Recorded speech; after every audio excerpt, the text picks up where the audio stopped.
natin ng mga sangkap to. Balat ng baka. Bumili ako kanina ng balat ng baka. Siguro mga 3/4 ito. 120 ang kilo niya. So i-pressure cooker natin yan. Ito yung mga kailangan natin sangkap na ilalagay natin. Black pepper. Anato seeds. Mabibili lahat ito sa palengke.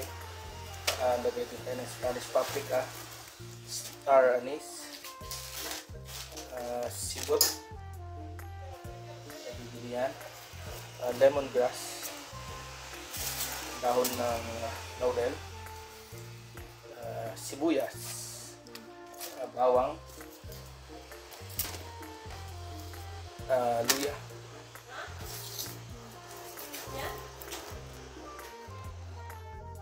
Lagyan natin ng tubig ang ating baka na i-pressure cooker.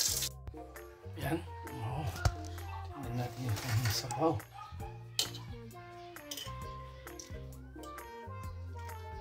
Okay.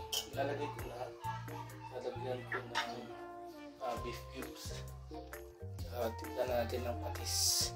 Ito optional kung maglalagay kayo ng sili na yung sinigang na sili. Pero masarap ito, lalo na pagka lalagyan mo ng kalamansi. Ito, luto na siya. Tanggalin na natin, natanggalin yung pressure.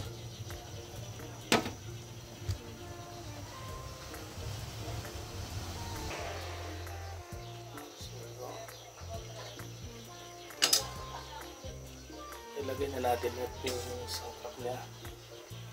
Ito na ang lambot na niya. Sarap.